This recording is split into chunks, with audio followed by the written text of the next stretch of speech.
Boa noite, estou aqui mais uma vez na rúbrica que nós chamamos Heads Up on Africa.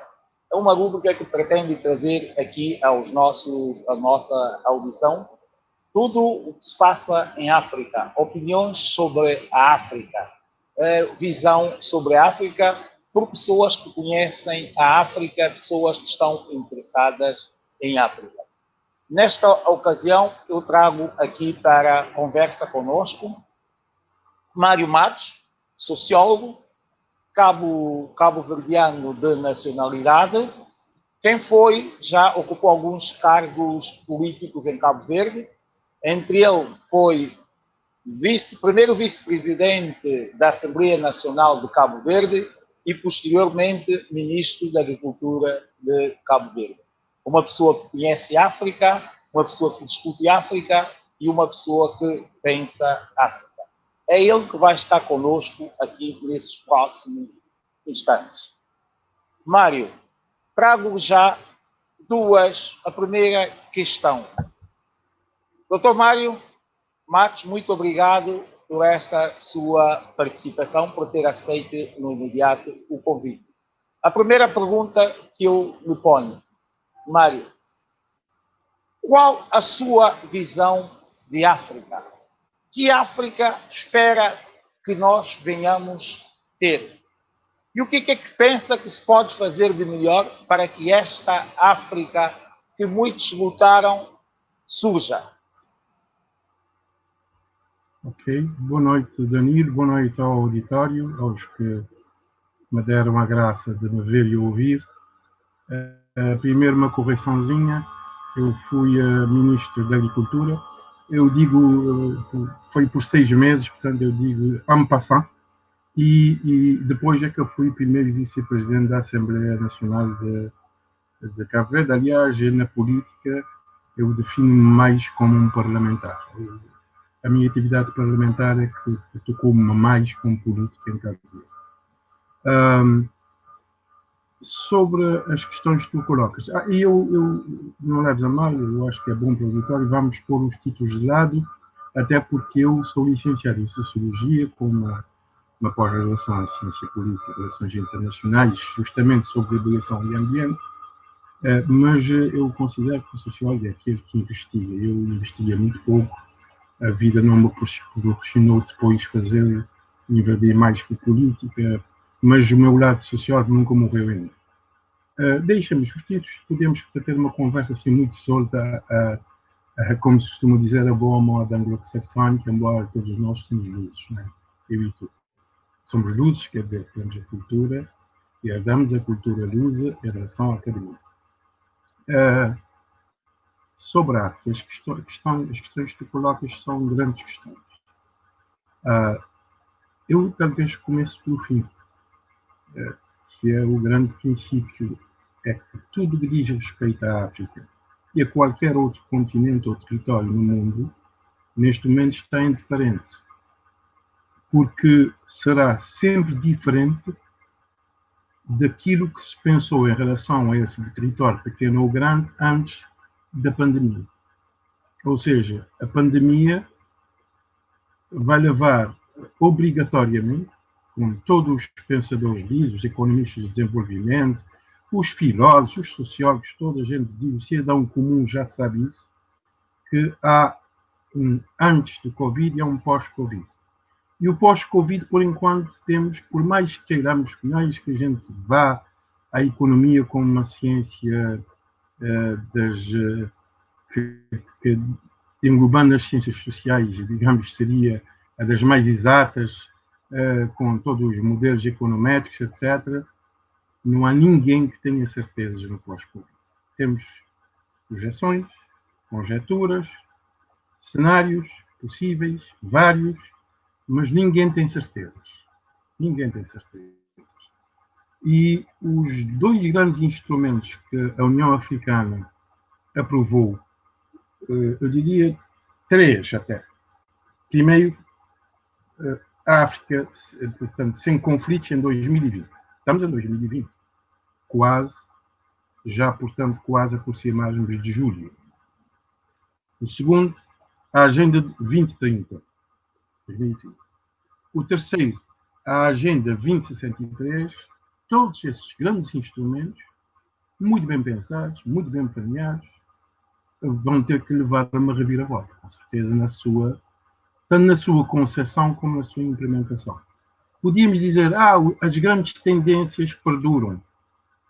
Poderá ser assim, mas podemos ficar surpreendidos por outras variáveis que nós desconhecíamos antes do Covid, que a pandemia, digamos que não as inventou, não as criou, mas deu-lhes relevo. Ganharam relevo, infelizmente, fortaleceram-se, que eu estou a referir a variáveis de impacto negativo no desenvolvimento africano. Eu estou aqui a recordar uma videoconferência que a Cristina Duarte, que foi Ministra de Finanças na governação do PICB em Cabo Verde, José Maria Neves, os governos de José Maria Neves, em dois dos governos, se não me engano, e que concorreu à presidência do Banco, a presidente do Banco Mundial, como agora titular da pasta, né? Nessa videoconferência ela coloca uma questão de fundo em relação à África, que há uma sangria enorme, colossal, de recursos drenados da África para o exterior, para contas bancárias em vários países, que talvez entram no mercado de capitais, outros mercados em vários países, com nenhum retorno para a África, e que se houvesse o retorno desses capitais ilicitamente conseguidos e colocados em bancos estrangeiros, fora da África, se todo esse capital volumoso fosse investido em África, a África daria um salto enorme, porque o montante ultrapassa as necessidades de financiamento do desenvolvimento da África. É uma porcentagem substancial do PIB africano, do continente. Essa é uma questão que, aliás, lembro-me de um exemplo concreto, que é Angola. O presidente João Lourenço deliberou, portanto, decidiu fazer por o o retorno repatriamento desses capitais até ele chama o repatriamento até, digamos, usando um mecanismo que pudesse encorajar esse repatriamento, que é não falando em sanções. Não falando em sanções. Não estou e mesmo assim não foi bem sucedido. Se ele tem sido bem sucedido. Não estou à altura de dizer isso. Não tenho dados para dizer isso. Mas seria para Angola, que pode ser, é uma potência em África, naquela sub-região também em África, podia ser de um grande salto para Angola, para o investimento, nomeadamente na diversificação da economia, e quando a gente fala em diversificação da economia nos países africanos, e maiormente em Angola, vemos à cabeça o setor da agricultura, como setor geral, que mete as florestas, os recursos, a flora, a fauna, portanto, e os recursos minerais. Em relação à extração, que é tudo indústrias extrativas que se enquadra, portanto, nessa diversificação. Há algo, pessoalmente, eu talvez não sou o único. Eu queria dizer antes que essa reflexão da Cristina Duarte sobre essa matéria do repatriamento desses capitais é algo que neste momento está a preocupar e está a ser objeto de atenção de vários reputados economistas em África. Agora eu queria colocar uma questão que o partido, não sou o único, porque faltava a gente muito mais habilitada, mais competente, que são mesmo economistas de desenvolvimento, que têm pensado e têm trabalhado nisso. Eu estou a pensar no Carlos Lopes, que é um nome mundial nesse domínio. Eu acho que há, nas ferramentas que nós aprovamos em África, às vezes, não sei se pode chamar um excesso de otimismo ou uma dificuldade em adequar as estratégias, nomeadamente os objetivos, às reais condições do contexto africano.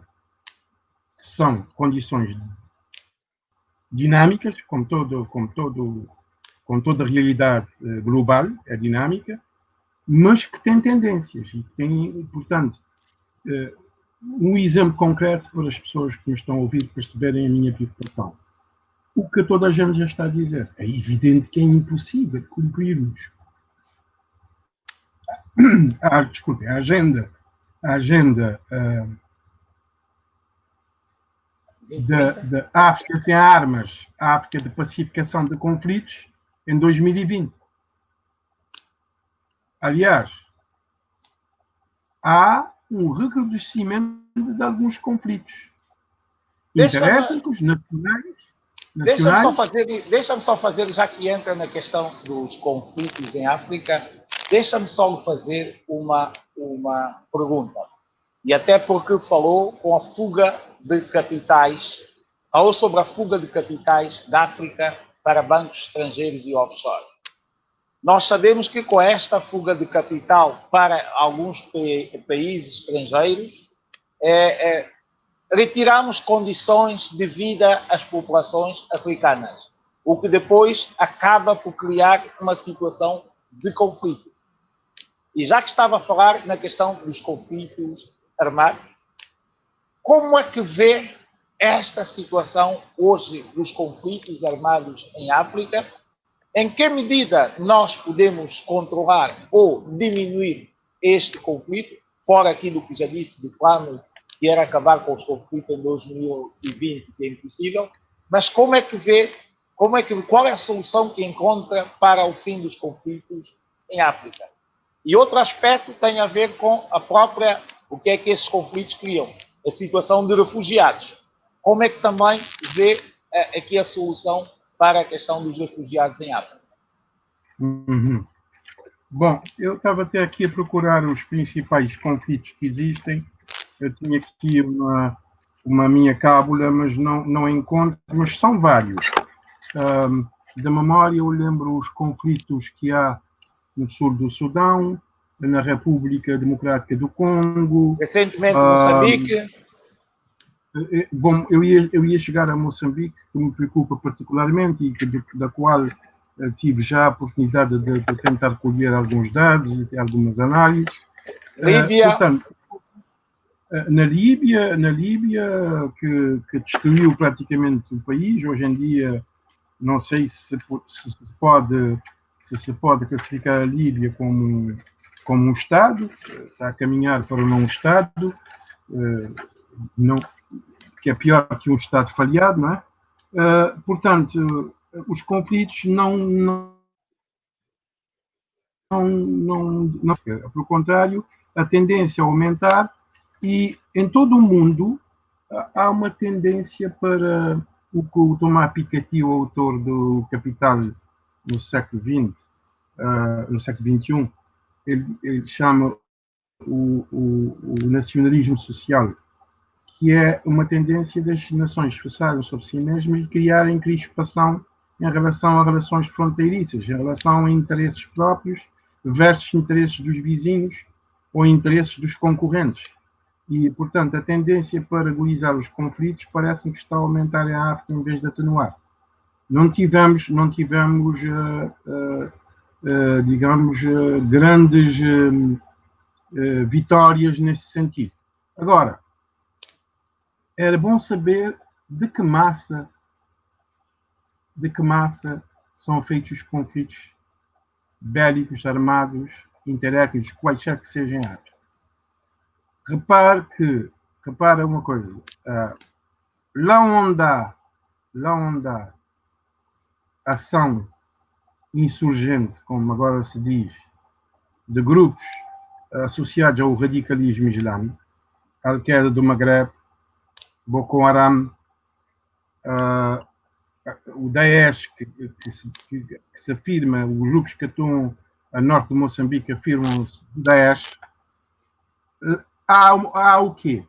Há pobreza extrema, há desemprego enorme entre os jovens, há jovens, milhares e milhares de jovens, podemos dizer dezenas de milhares, são centenas, em todas essas regiões onde há esses conflitos, há centenas de milhares, somando de jovens, digamos, sem nenhuma esperança no futuro, não veem a luz no fundo do túnel, há grande pobreza e há, portanto, o quê? A fraqueza do Estado. Está a fraqueza, por vezes, podemos falar até de algo mais grave, que é abandono do Estado. E há casos, como o de Moçambique, que a realidade torna-se mais complexa ainda porque é a extrema pobreza a conviver com um território riquíssimo em recursos minerais.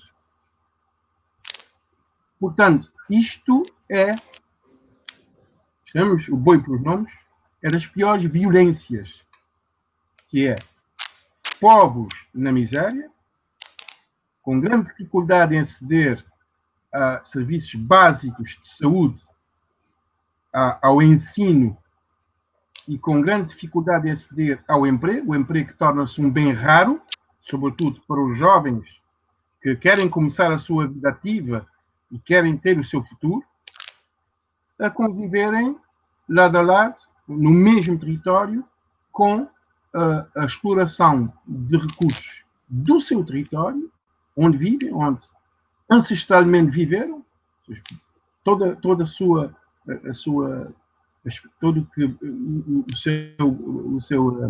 sua tradição, a sua raiz de longe secular é lá, e que, pelo menos, é uma evidência que os recursos que esses recursos dão para o plionagem não lhes chegam para eles. Não dá. Então, o que quer dizer é que se esses recursos chegassem aqui...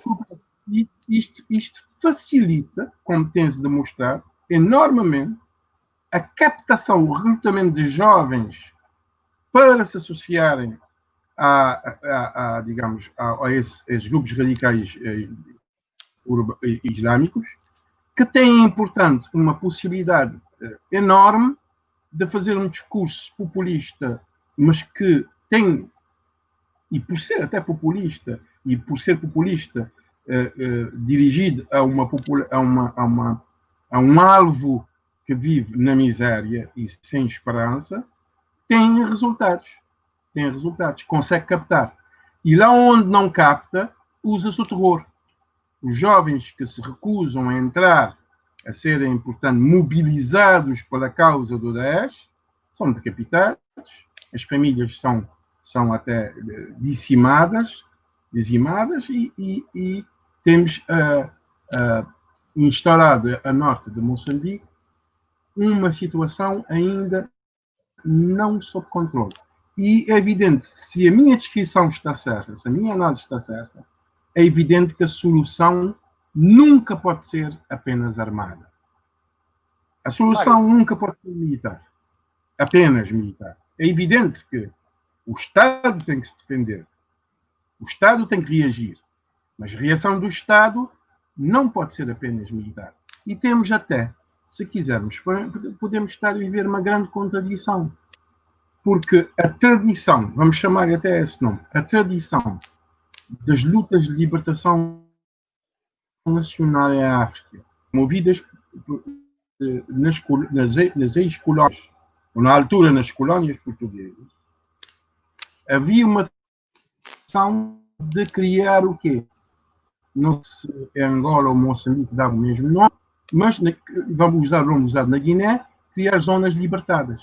Quer dizer, ao mesmo tempo que se combatia o inimigo colonial fascista, e se destruía a sua logística, tentava-se conquistar as populações não pelo terror, mas pela possibilidade de construção de um Estado ou outro, construído da base, numa abordagem que hoje, bom, a gente agora passa a vida a usar os termos ingleses, eu ando a tentar combater, mas de vez em quando vem vai logo o bottom top, nessa abordagem, da base para o topo, onde esse Estado é construído e um Estado que, portanto, lhe dá garantias em relação à saúde, à escolaridade, etc, etc. Recordo, por exemplo, dos textos que eu li, que agora estão a ser publicados, com uma revisão no sentido de introduzir partes que tinham sido cortadas, textos de Cabral, quer de discursos, quer do punho dele, onde ele tinha uma preocupação extraordinária com o quê? Com, na construção do Estado, os serviços de saúde, da escola e o de abastecimento da população rivalizassem e ultrapassassem a oferta, digamos, de bens e de equipamentos do colonialismo, do invasor colonial. Porque numa perspectiva muito pragmática, é de Cabral a frase de que o povo não luta por ideias, luta pela sua barriga. É uma frase aparentemente pouco revolucionária, mas muito pragmática.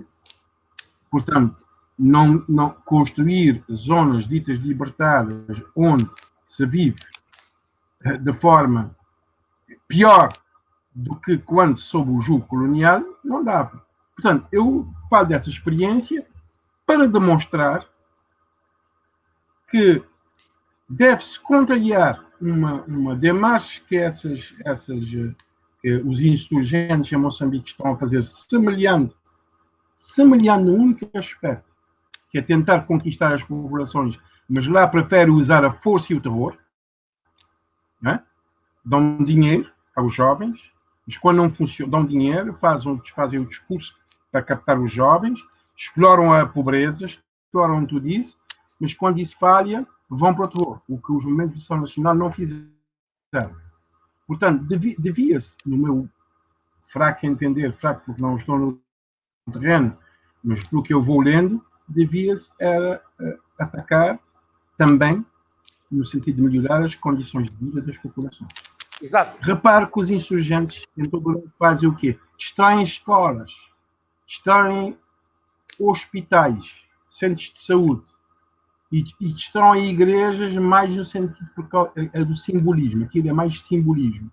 A destruição é como destruir a igreja e içar a bandeira do Daesh. São símbolos fortes, quer dizer, destruir a igreja, a minha religião é mais forte que a tua. Vou erradicar a tua. Içar a bandeira, como tu sabes, este território é meu. Esse território é meu. Aqui mas Mário Matos, como bem disse, e a impressão que eu fico, é que caso os nossos países não tivessem, ou caso a África no seu todo, não tivesse falhado nos objetivos sociais, que é garantir melhores condições aos seus cidadãos, esses conflitos poderiam deixar de existir. Pelo menos alguns deixariam. Por exemplo, os conflitos na origem da ação de grupos radicais islâmicos até agora têm sido conflitos com base aparente ou de facto na religião, têm sido sobretudo a partir de grupos islâmicos. Parece nos Camarões ter havido uma reação e que é quase uma guerra civil localizada, que é os Camarões, acho que é nos Camarões, onde há Camarões ou República Centro-Africana. Não a Nigéria também, onde os católicos dirigiram, onde há grupos armados católicos contra os grupos armados islâmicos. Exato. Mas todos no mesmo país. Não sei se é Camarões, República Centro-Africana, já não posso precisar. Mas há, portanto, essa realidade. Mas, normalmente, o ataque vem de grupos islâmicos radicais, pelo menos lá, em relação a isso, se o Estado tivesse funcionado no sentido de suprir às populações as suas necessidades básicas e não só, provavelmente básicas, não estaríamos saúde, aqui a falar emprego, em conflitos. não havia terreno para esses grupos progredirem. Depois já há, de facto, as fragilidades mesmo militares. Não obstante a África seja cobiçada como pelos marcadores de armas, não é? E temos a contradição, às vezes, a violência que é as cifras nos orçamentos dos Estados, quando se compara o que se investe na educação, o que se investe na saúde, com o que se investe na defesa. E quando se para investir na defesa, os custos são sobretudo de armamentos, de equipamento militar, de armamento. Mas mesmo assim, os exércitos, da maior parte dos exércitos dos países africanos, estão limitados e são frágeis para portanto, para a defesa dos seus enfrentar países. Essa ameaça. Mas há outros, repare, o terrorismo da base islâmica cavalga outras fragilidades. Há um conflito milenar. Se a gente for ver a história de diferentes territórios, a história universal, vamos encontrar um conflito milenar entre o quê? Entre criadores e agricultores. Os criadores dizem que os agricultores dizem que os criadores deixam os animais à solta, vão e dão cabo das culturas, os pastores depois dizem que é a sua vida nómada, etc, etc. Não, o que é que reparamos? Na zona Mali, Níger, a Nigéria também tem, normalmente, este conflito na Nigéria tem feito também. O que eles fizeram? Armaram uns e outros. Armaram, sobretudo, os pastores nómadas contra os agricultores. E tentaram cavalgar o conflito tuareg que o Mali tem. O Mali e o Burkina Faso são ligados. Portanto, mas há outros conflitos que são gerados por disputas de território. Geralmente as disputas de território estão relacionadas, em África sobretudo, com territórios de fronteira com imensos recursos naturais. Por exemplo, o petróleo. Portanto, que gera conflitos também que deviam ser resolvidos pela negociação. Portanto, de forma pacífica, por diálogo e pela negociação. Portanto, não é possível falar em paz sem cultura de paz. E não se faz. É como a cultura democrática. Ninguém nasce democrata. Aprende-se a ser democrata. E leva tempo para uma sociedade, e não apenas a sociedade política, digamos, adquirir essa cultura democrática. Também a cultura da paz, muito associada à cultura democrática, é um processo de civilização. É um processo. Lá onde há conflitos seculares, mas é preciso ter atenção que antigamente a África também havia conflitos. Não temos não se divulga muito conhecimento da história pré-colonial da África, mas havia também mediadores de conflitos. Havia sistemas de mediação de conflitos naturais. Mário, já que fala na mediação Desculpa lá, Danilo, eu queria trazer à colação algo que não vejo até grandes analistas, reputados analistas a falar nisso. Muitos, saindo um pouco da África também, há quem tenha escrito nos finais do século XX que os conflitos do século XXI, muitos desses conflitos, era basicamente a disputa de algo que ninguém pensava, mas que está à nossa frente. Água, recursos hídricos. Aliás, tu tens um exemplo concreto, que é a barragem que a Etiópia quer construir, uma super barragem com 100 e tal metros de altura para fazer, portanto, o lago artificial, como é que a gente chama, tem um nome, mas nesse momento me passa um nome específico, não é açude, tem um nome próprio.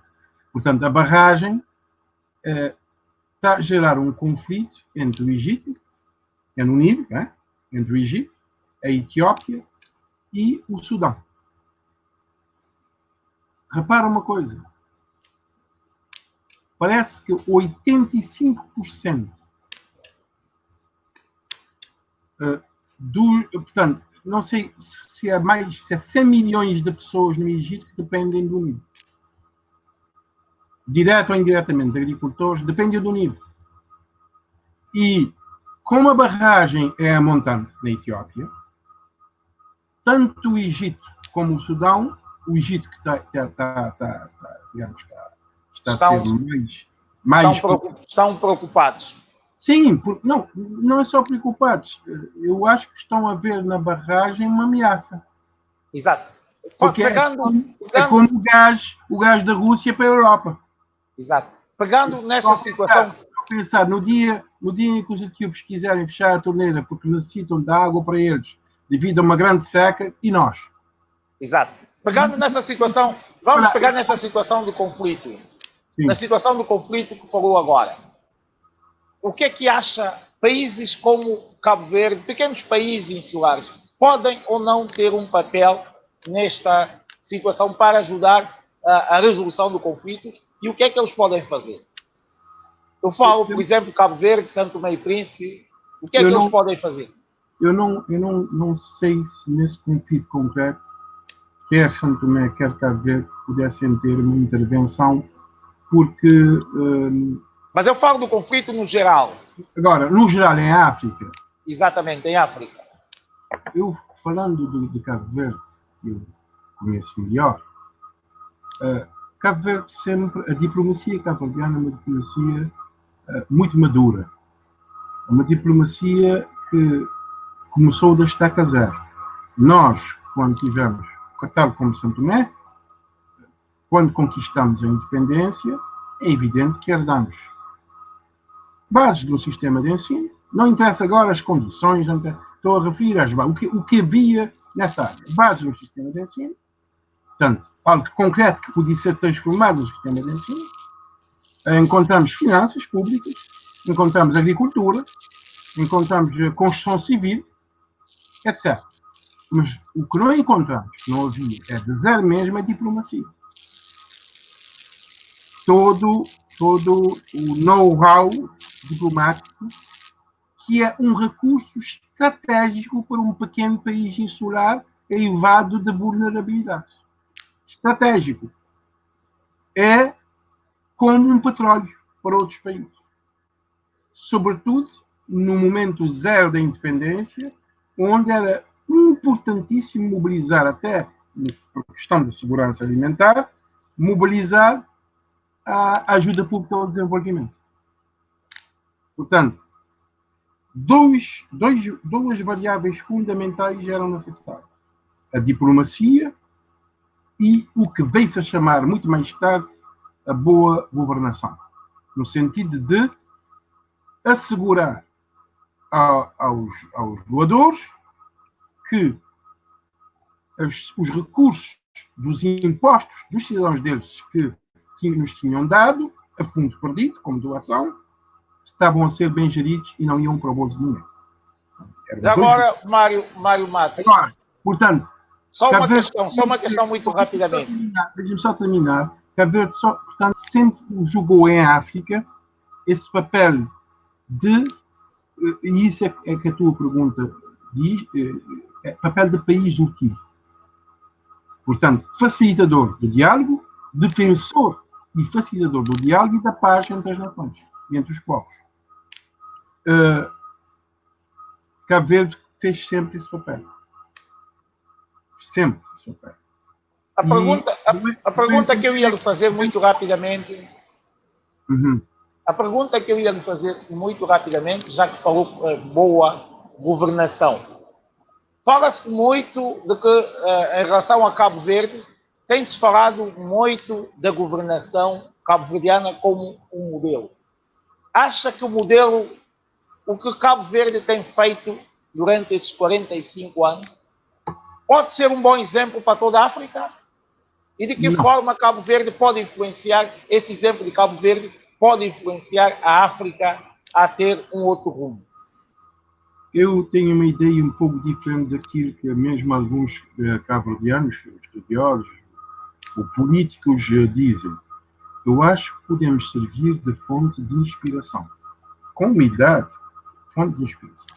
Eu acho que podemos servir como exemplo de um país africano, dizer que é um país africano que consegue ter algum sucesso no desenvolvimento e que, porque somos dos poucos países ex-colónias, não só de ex-colónias portuguesas, ex-colónias de toda a África, somos dos poucos onde temos indicadores melhores, na maior parte, muitíssimo melhores em todos os setores de atividade em relação ao antes que era colonial. Nem sempre isso é dito. Por exemplo, nós temos em vários países da África que, infelizmente, na época colonial se especializaram em países de monocultura, o amendoim no Senegal, o caju na Guiné e outros, e que, portanto, especializaram-se na monocultura e perdi neste momento no raciocínio quando fui dar exemplos. Podias ajudar-me? Sim, mas nós estávamos, a pergunta que eu fiz, o modelo de Cabo Verde. Não, é isso. Para dizer... Ouviu? Sim, eu perdi no meu raciocínio, peço desculpas que eu comecei a desviar um pouco, só para dizer que eu não sufrago essa opinião, esse exemplo, como algo que deve ser repetido. Nós temos uma realidade completamente diferente da realidade continental nesse aspecto. Não temos etnias, não somos uma sociedade multiétnica. Somos uma nação, digamos, com a sua heterogeneidade, com a sua diversidade, mas una do ponto de vista identitário e cultural. Nós somos ilhas pequenas. Somos arquipelagos, que somos um Estado pequeno.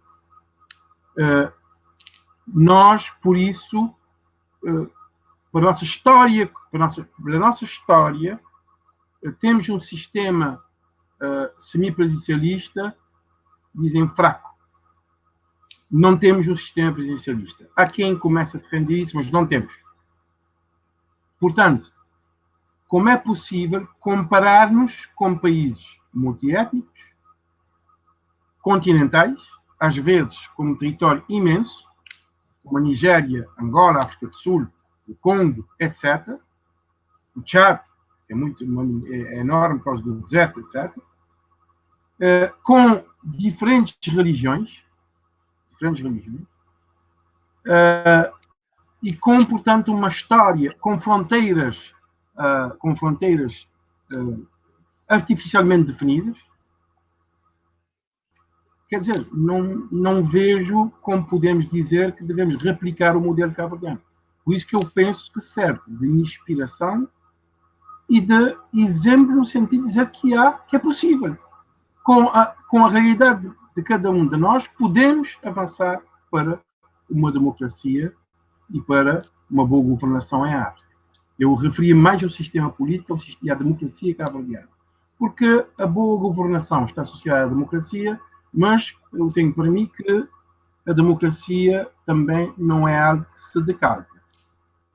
Não é possível termos democracia e pegarmos nos exemplos europeus, esquecendo a longa duração. Portanto, a história de cada país que compõe.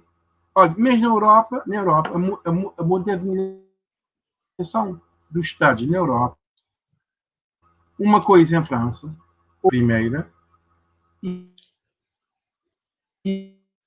muito Mário, vale dizer. eu ia só lhe dizer que estamos quase a chegar ao fim desta nossa conversa. Eu queria retomar uma coisa no início. Exato. Força, pode mais 1 minuto, se puder ser. Não, queria retomar é simplesmente o seguinte. Eu relembro aquilo que eu disse, do meu ponto de vista, a África deve ultrapassar a grande competência para planificar, para definir estratégias, deve passar disso para, mantendo essa competência, definir estratégias viáveis, fixando objetivos alcançáveis, concretizáveis, e tendo em conta, portanto, a realidade não como um fator estático, como, aliás, que esses planos querem mudar para melhor, mas que é preciso ter em conta que existem. E nós estávamos a dar exemplos.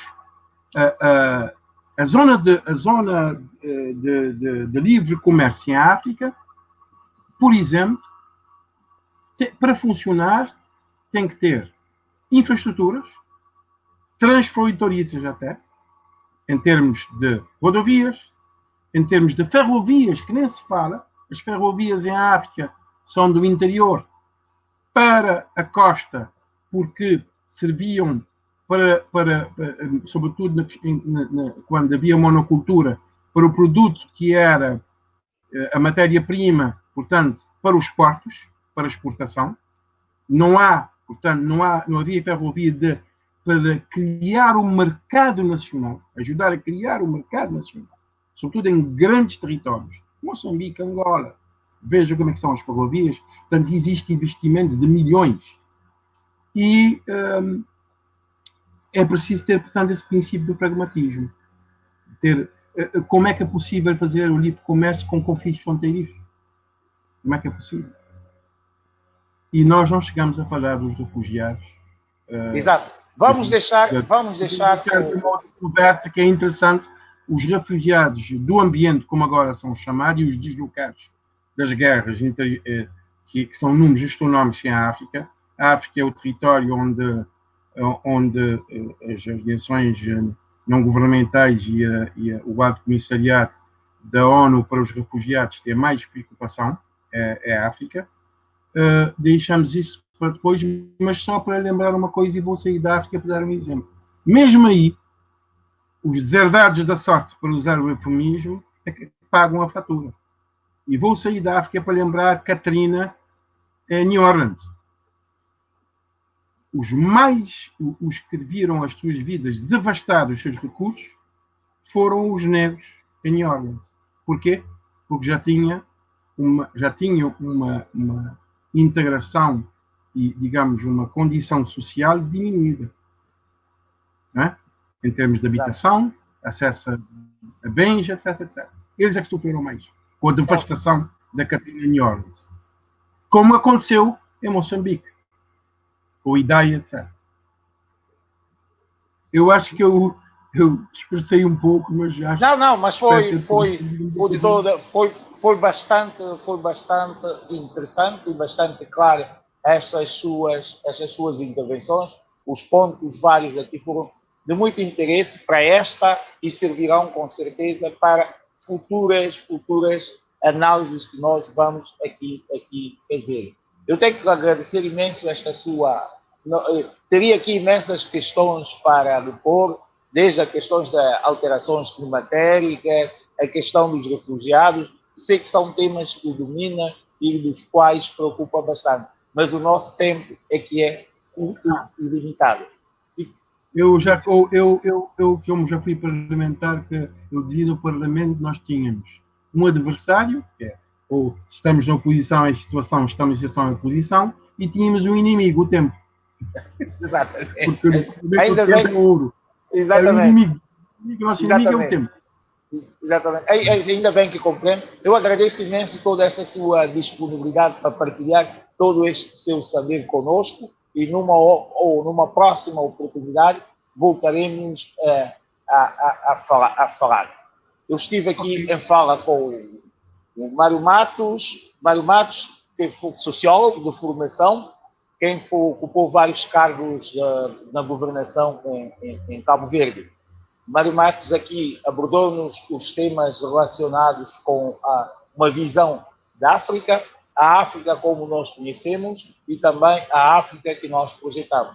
A África como nós conhecemos é uma África de conflito, é uma África de pobreza, mas nós, enquanto africanos, enquanto cidadãos com interesse, acreditamos que a África dará saltos.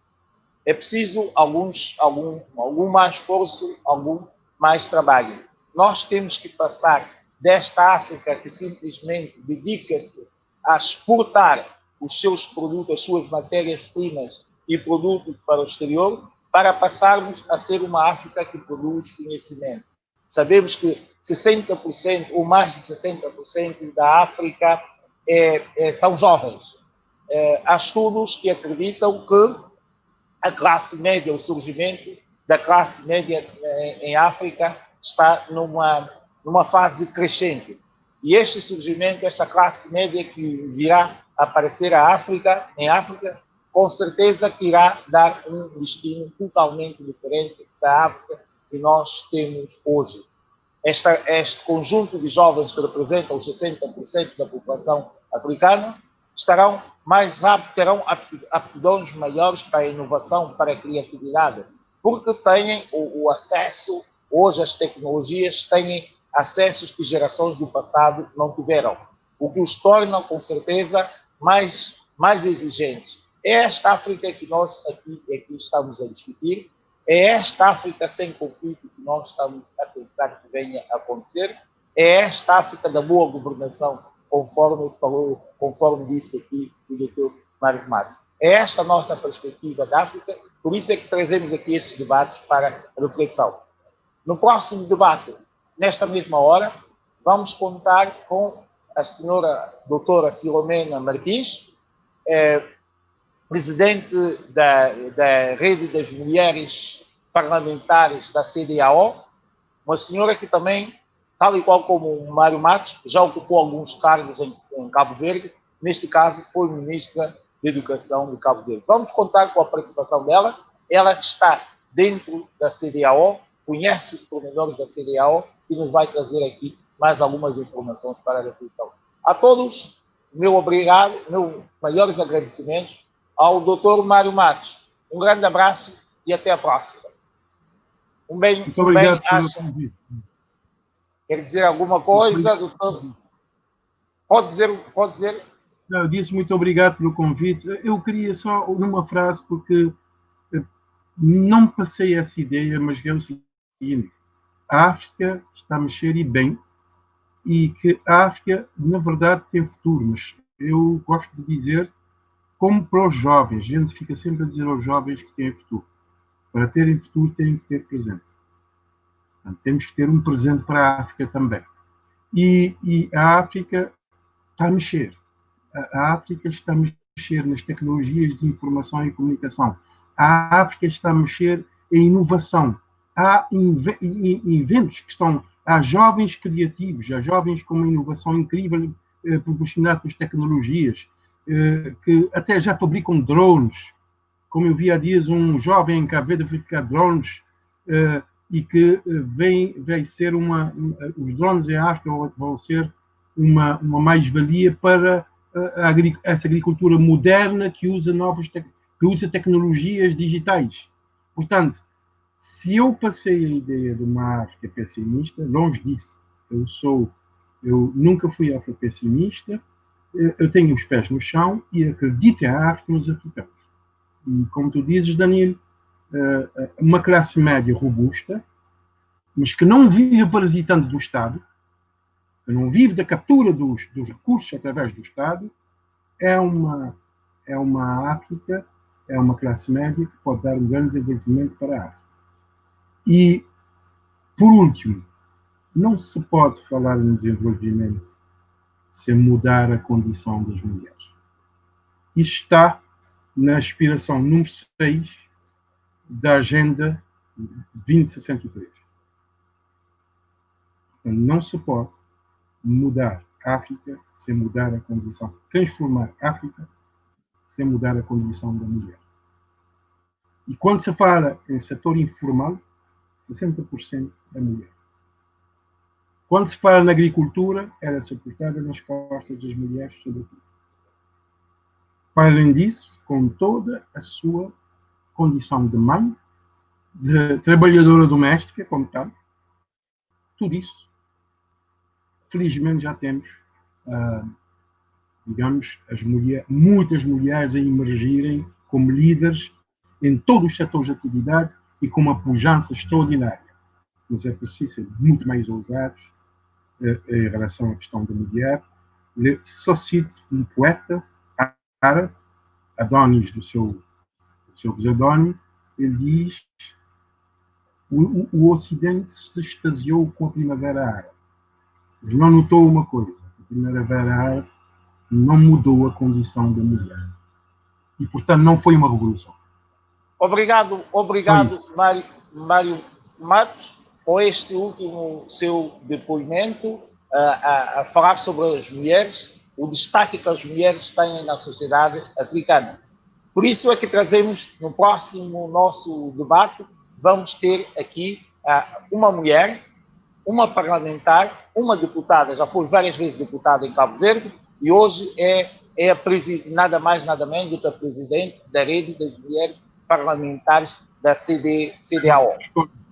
Esta mesma mulher já foi ministra da Educação de Cabo Verde. Ela vai estar aqui para complementar a abordagem feita aqui pelo Mário Matos. Então, a todos, muito obrigado, bem-aja, até o próximo domingo. Boa noite. Até o próximo domingo.